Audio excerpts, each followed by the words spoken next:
Hey guys, welcome back to Reserved Investments on YouTube, and thank you for joining me. Today, we're going to take an in-depth dive on the subject of market capitalization as it relates to the antiques and collectibles trade.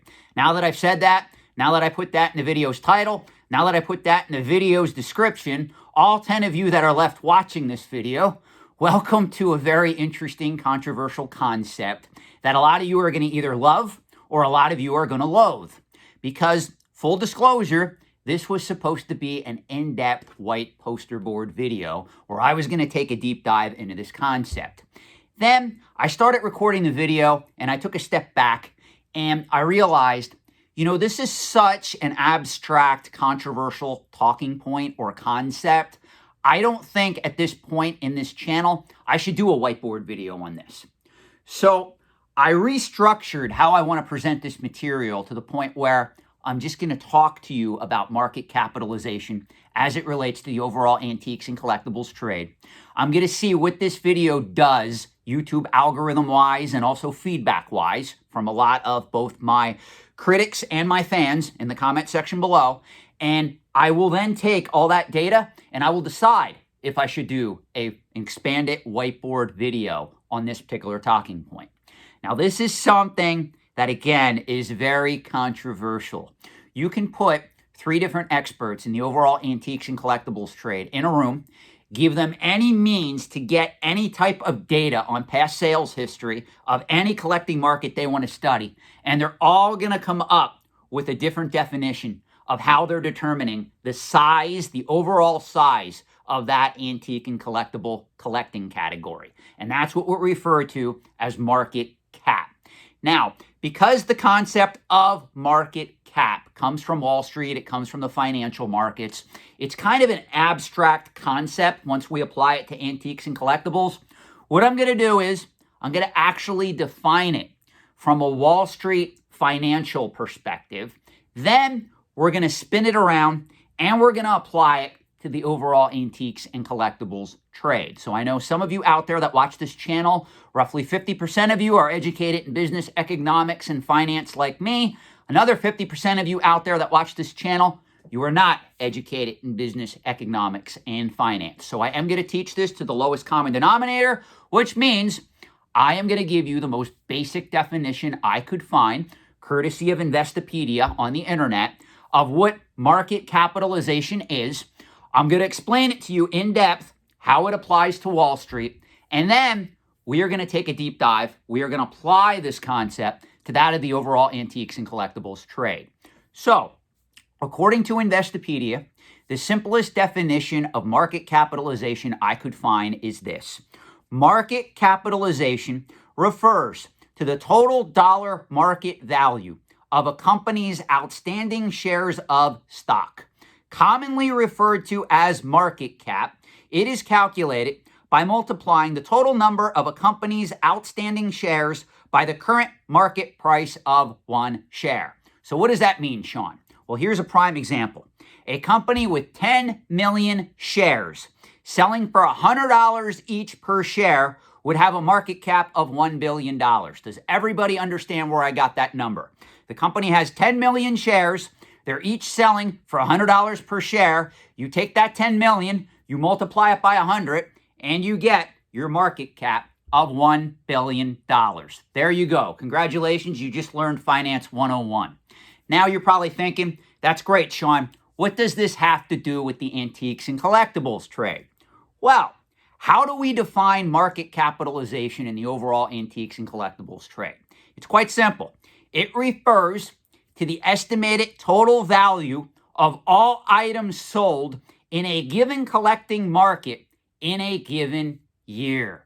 So if you want to figure out what the market capitalization of vintage comic books is for the year 2020 or the year 2021, which was a banner year in that market, all you would do is you would add up all the public price history that you have access to. Look at all the sold auction records, completed sales history, add up that number, and you're going to get a market capitalization of the overall vintage comic book marketplace for the year 2020 or 2021. Obviously, we can't do it for the year 2022 because the year 2022 just started. It is by no means over yet. So do you see how this concept works? Now, this is where it gets very difficult. And this is where a lot of people get butthurt and they get all these conflicting opinions injected into the mix to try to prop up their own biases and their own talking points. Because as you can imagine, obviously, if we're looking at the estimated total value of items sold in a given collecting market in a given year, we obviously do not have access to items that were sold privately through private transactions unless that information was somehow made public. So this is where we get to the first controversial talking point on understanding market caps. Market caps in the antiques and collectibles trade tend to only focus on publicly made available information, i.e. auction sales, completed auction histories, whether we're talking eBay, Comic Link, Heritage Auctions, Hakes Auctions, Morphy's Auctions, Cowan's Auctions, Sotheby's, Christie's, whatever the auction company is. If they sold a vintage comic book, Cowan's did not, obviously, because that's not their business, in the year 2020 or 2021, and we're trying to figure out market cap, all those sales figures matter. That's what goes into that number. Now, the second controversial talking point when we get to discussing this in depth is, well, what do we consider as part of the overall comic book collecting marketplace? Is it vintage comic books only? Are modern era collectible comic books included in that analysis? Are we even including modern era non-collectible comic books? Meaning every month, Marvel Comics, DC Comics, they're still shipping issues of the latest Batman, of the latest Amazing Spider-Man books to stores. Are we including that in that analysis? This is the discussion that I get into with video game collectors. Video game collectors love to argue, Shawn, if you look at the video game collecting market, it's measured in the billions. It's measured over the $10 billion amount. And I have to correct a lot of these video game collectors. No, you are sorely mistaken.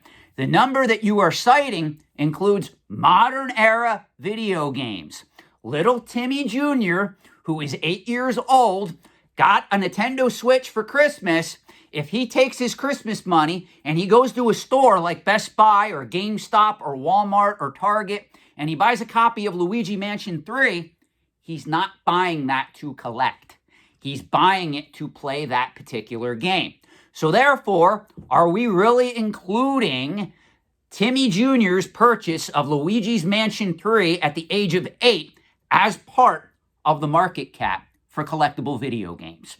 And that's why this is a very abstract, controversial talking point. That's why a lot of you guys on collecting forums, a lot of you guys that like to discuss how these markets are going to evolve in the future in depth, a lot of times you don't know what you're talking about because you don't have all the available information available to you where you can clearly see, oh, we got to exclude Timmy Jr.'s purchase of Luigi's Mansion 3. Or if we look at rare coins, we got to exclude Bubba Gump's purchase of gold coins because he bought them in the year 2021. They were just minted by the U.S. Mint because he thinks the whole economic system is going to crash. Well, if he's investing in gold coins for that reason, he's not really a rare coin collector. Do you see the analogy? That's why you kind of have to take a deep dive into these markets. So let me give you some numbers as to defined estimated market caps for some of the most popular collecting markets out there. Now, the first thing you need to know when we study this is the biggest market in the overall antiques and collectibles trade from a market capitalization perspective. Do any of you guys know what it is? I brought it up numerous times on this channel, and it is not rare coins. The biggest market in the overall antiques and collectibles trade by a large margin is the high-end global investment art market. When you see paintings being sold for $200, $300, $400 million, that is part of the largest collectible investment market known to exist in the entire world.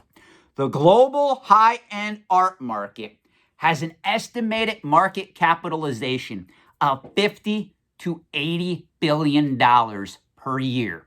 That means if you would go through and you would add up all the public sales of paintings, all the public sales of auctions that auction off art, you would get to a number that would be between $50 billion to $80 billion. It is by far the most lucrative, most largest market in the entire antiques and collectibles trade. That's why a lot of billionaires play in that market.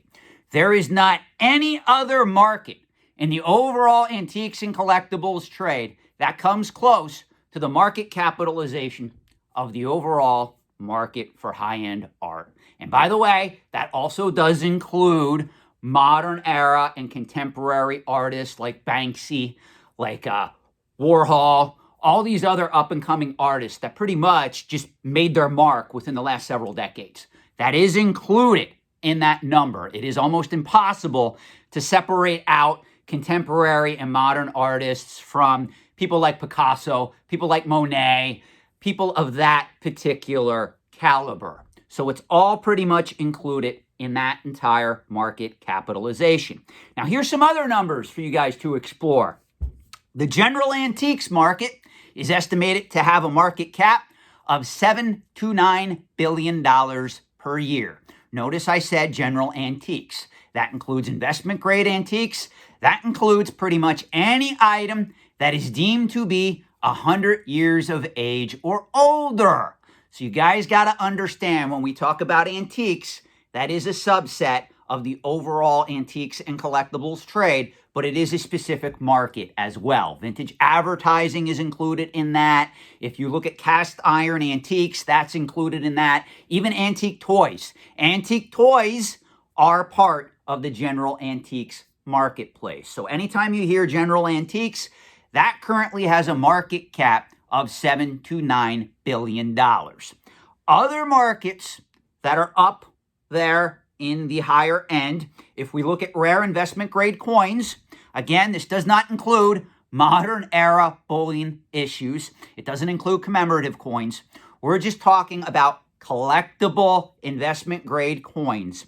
That market has a market cap between $3.5 to $5 billion per year.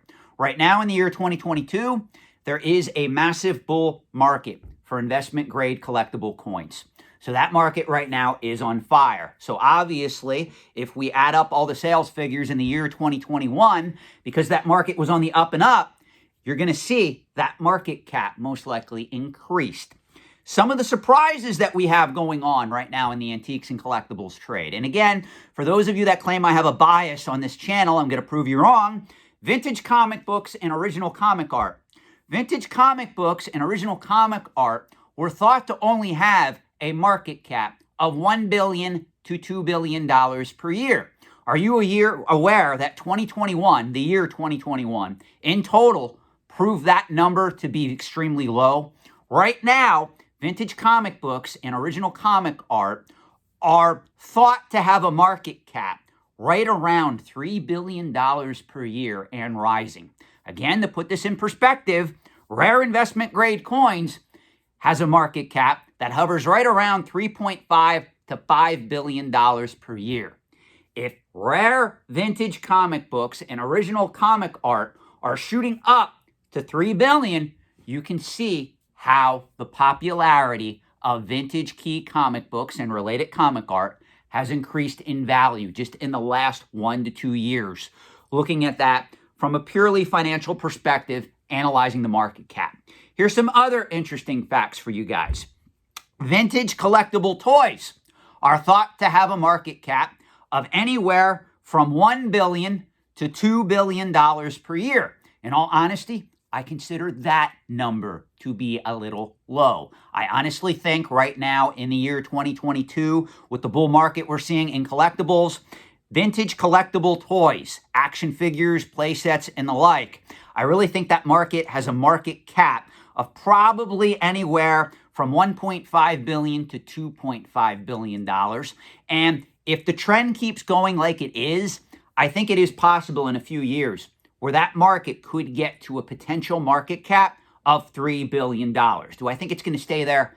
No, I do not. I think that market it's established, but it's also extremely speculative. A lot of the toy brands that are in that particular bucket that are causing that market to go haywire right now are pretty much from the 1980s.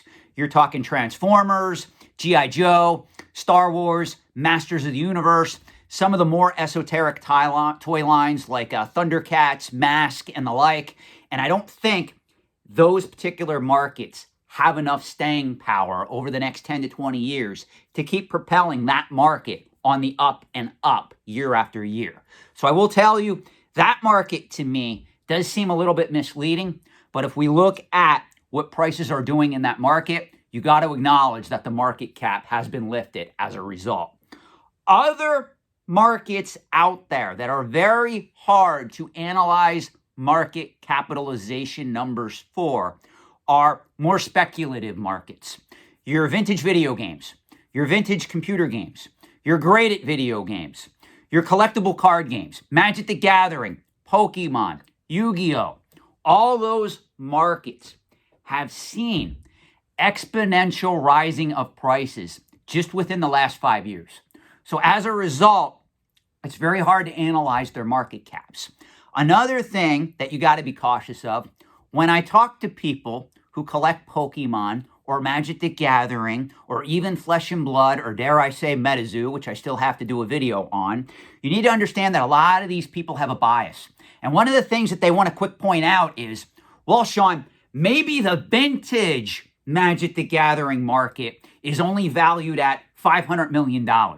But immediately they want to add in the modern era market to justify the amount that they're placing as a market cap for that whole entire market. And I've said this before, you cannot do that because the average person that is buying a modern era Magic the Gathering booster box may only be buying it to play. They may not be trying to invest in it or even collect the product. The same thing is true for Pokemon, same thing is true for Flesh and Blood, same thing is true with Yu-Gi-Oh!, same thing is true with MetaZoo. A lot of these markets are extremely speculative. So when we analyze the market cap for Magic the Gathering or Pokemon or even Yu-Gi-Oh!, it has to be done very carefully from an unbiased perspective where we're only looking at vintage product. It is completely unfair to include modern era products in that assessment unless you're trying to mislead the market, which there are a lot of hype-driven people out there that are trying to mislead the numbers that go into a lot of these markets. And as a result, that is why, tying this video back to the beginning, this is such an abstract concept. This is such a controversial talking point, and it's also why I did not do a whiteboard video on it. Please let me know your thoughts in the comment section below. I can expand on this further. This is just a quick look, actually 20 minutes, a 20-minute look at market capitalization as it relates to the antiques and collectibles trade. Thank you for watching. Have a great night.